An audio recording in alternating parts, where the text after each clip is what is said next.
আজকে আমরা B Ed versus যে ডিএলএডের জাজমেন্ট বাকি ছিল সেটা জাজমেন্ট হয়ে গেল সুপ্রিম কোর্টের থেকে, অনারেবল সুপ্রিম কোর্টের তরফ থেকে। বিএড ভার্সেস ডিএলএড অর্থাৎ বিএড ভার্সেস যে বিটিসি ঝামেলা ছিল, অ্যাকচুয়ালি এটা মধ্যপ্রদেশ থেকে একটা কেস করা হয়েছিল, সেখানে বিএড ভার্সেস ডিএলএডের।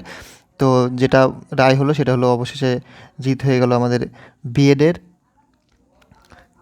কী রায় হয়েছিল অ্যাকচুয়ালি, অনেক হাইকোর্টে, কোনো রাজ্যের হাইকোর্টে দেখা যাচ্ছিলো যে ডিএলএডকে অ্যাপ্লিকেবল করছিল প্রাইমারির জন্য, এবং অনেক হাইকোর্ট বাদ দিয়ে দিচ্ছিলো ডিএলএডকে এবং বিএডকে। অনেক জায়গায় দেখা যায় চাকরি করছিল, চাকরি তাদের বাদ করে দিয়েছিল। এই নিয়ে অনেক ঝামেলা ছিল, সেই জন্য সুপ্রিম কোর্টের কাছে আর্জি করা হয়েছিল। সুপ্রিম কোর্ট আজ তার রায় দিয়ে দিল। সুপ্রিম কোর্ট যেটা বললো, আজকের আমাদের স্পেশাল ডেট মনে রাখতে হবে, সেটা হলো 11/8/2023। 11/8/2023 অর্থাৎ 11ই অগস্ট 2023 সালের আগে যারা যারা অ্যাপয়েন্টমেন্ট হয়েছে, মানে মনে রাখবেন যারা যারা চাকরি পেয়ে গেছে, চাকরি করছে, এই ডেটের আগে যারা রিক্রুটমেন্ট হয়ে গেছে তাদের চাকরি বাদ হবে না। তারা নিশ্চিন্তে বিএড হওয়া সত্ত্বেও প্রাইমারিতে চাকরি করতে পারবে, এটাই বলা হয়েছে। অফিসিয়াল নোটিফিকেশন আসেনি, তো অফিসিয়াল নোটিফিকেশন আসবে, হিয়ারিং থেকে এটা আপডেট পাওয়া গেছে।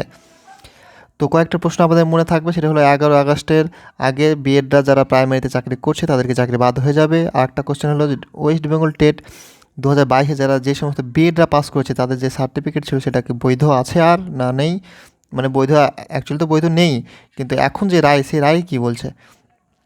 আর একটা 3 নম্বর কোশ্চেন হলো ডাব্লিউবি টেট 2022-এ যারা বিএড পাস করেছে তাদেরকে ইন্টারভিউ বসার কি আর কোনো পথ নেই, সেই 3টে পথ কোশ্চেনে আলোচনা করব।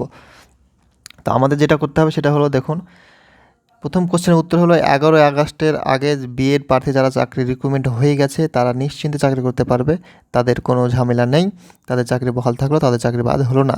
সে যে অনেক স্টেটের হাইকোর্টে এক এক রকম রায় দিয়েছে, কোনো হাইকোর্টে হয়তো কোনো হাইকোর্টে হয়তো বিএডদের অ্যাপ্লিকেবল রেখেছে, কোনো জায়গাতে অ্যাপ্লিকেবল করেনি, বাদ দিয়ে দিয়েছে।